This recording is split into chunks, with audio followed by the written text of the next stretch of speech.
Making this video for my friends at the University of Chicago ROTC who have been working with me through the Gospel of John on Wednesday mornings. We need to stay connected and continue our time of studying and discussion, and so let's make sure we land on a good time, whether it's the same time we've normally been meeting up, or we can pick another time to do that on a digital platform.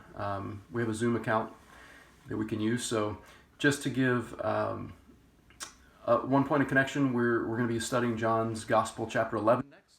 I just want to read a few verses and ask a few questions to get you thinking before we can meet again, hopefully next week, or maybe the week after spring break. I know that you have kind of an extended spring break now, but this video is also for anyone who wants to join us.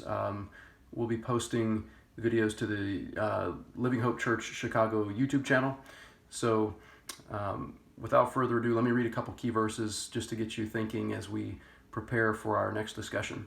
This is John chapter 11, and there's a certain man that was ill, Lazarus, who was the brother of Mary and Martha, and we read about Mary in the next chapter, chapter 12, but Lazarus becomes ill, and so Mary and Martha sent a message to Jesus saying, "Lord, he whom you love is ill."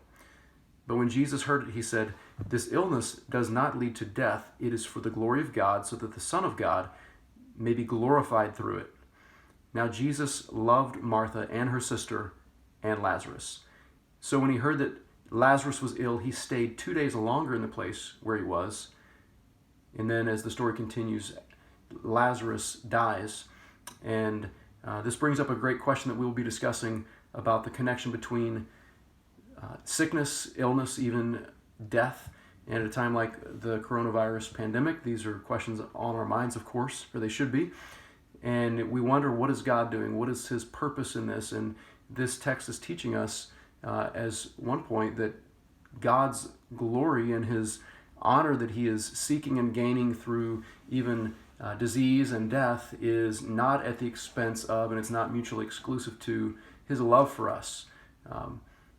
That's one point we're going to look at. This is one of those key passages also where Jesus uses one of the 7 I am statements where he describes himself, identifying himself as divine. And this is the text where he says, "I am the resurrection and the life. Whoever believes in me, though he die, yet he shall live." It's also the text where we get the shortest verse in the Bible, which is in chapter 11, verse 35, that when Jesus is standing at the grave of his friend Lazarus, who he loves, it says Jesus wept, showing us his full humanity as well as his true divinity. And then stay tuned for the rest of the story, and we can figure out a way to have our Zoom conversation and discussion about this, a day that works for us. But until then, I'm going to keep doing what I can to stay encouraged and to stay fit both mentally and physically and spiritually and emotionally, and to keep connected socially to people even though we're at a distance. Please reach out to me. You'll have my email and my phone number, and look forward to seeing many of you hopefully on the digital platform soon. Peace.